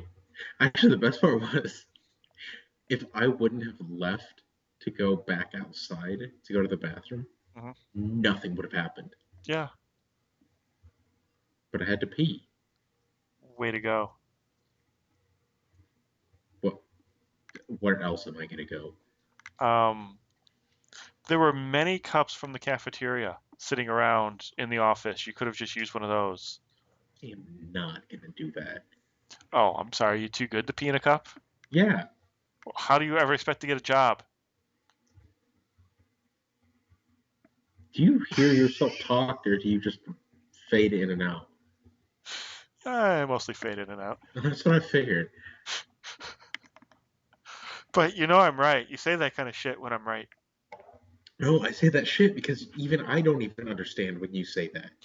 You have to drug test. You pee in a cup to get a job. I think I've only ever had to pee in a cup twice in my life. Really? Yeah. Well, it obviously wasn't to work at Pima, I'll tell you that. No. No, it wasn't. I've done things at Pima. I'm actually surprised Dave didn't use that for people that he didn't want to work at the film lab. Undesirables. Here, Yeah, I'm surprised he. I mean, at the same time, I'm pretty sure he doesn't even care. Well, he probably doesn't. Yeah. Honestly, I felt bad when I left that place because I'm like, oh, it's gonna turn into a shithole now. Yeah, well, Mikey's not still working there, is he? He left a while ago, didn't he? Yeah, I think he left. He's last I heard, he was working at some radio station, public access radio station. Yeah, and he was doing pretty good out there. That's cool. No, but I mean, after that play, I mean, he and I were the only. I mean, we were idiots when we were there. You say that as if you're not an idiot now. Well, less of now. But I mean, we made it fun when we were there. Oh my God, it's never going to be that fun again. You do realize that. Unless we all work on a project again someday. Yeah, I know. Anyway, we should probably wrap this up. It's getting to about the 2-hour mark. So, Yep. Yep. So, any last thoughts on Hamlet 2? Good movie. I'll call it a 7 out of 10. Oh, that's nice. Not bad rating. Actually, I'll give it a 7 out of a 10 while I was living in Tucson, and now that I'm out of Tucson, I'll still give it a 7. Okay. And it didn't go up any because you realized how true it was? It didn't go up because it'd been so long since the city in between, so it was like, still pretty much the same movie. Yeah, but you're seeing it at a different point in your life. You saw it when you lived in Tucson and were all about Tucson, and now you see it after getting out of Tucson and seeing what, the real world is like. No, but I always knew that it was a piece of shit anyway. Okay. It's not a piece of shit No, town, but it's not a very progressive. It's not very forward thinking. Yeah. I give the movie a 1 out of 2 for excellence. Really? That somebody did that when they were doing the advertisement for the Aqua Teen Hunger Force movie. Fucking Christ. And the guy's like, I will give it a 1 out of 2 for excellence. It's and then funny actually. And then he looks at the guy who voices Master Shake and he's like, why didn't you work harder on the film? But no, this I was actually quite surprised on a lot of this. Like some of the Tucson bashing, I didn't fully expect. I don't disagree with any of it, but I didn't fully expect that to happen. So that was kind of an interesting surprise. The character that Coogan plays, I've known people like that, and I hate them. I honestly, I think they're idiots. Yeah, we've all had to deal with people like that. Yes. They're the people who think they're funny and they're not. Of course, yep. I'm sure somebody thinks that I am not funny. Most of everybody. Oh, it's just you, because you're, jealous. Oh yeah, of all that. See, right there. Jealousy. Whatever helped you sleep at night. But it's a typical kind of fare. The character had to have his really, really kind of low part before he could rise up to the occasion. But yeah, it's fun. Every bit as good as like Beer Fest or any of the other movies that we talked about today as well. Yeah. So I totally recommend it. So as for it's my turn to pick a movie, and Jamal and I have decided that we should probably do more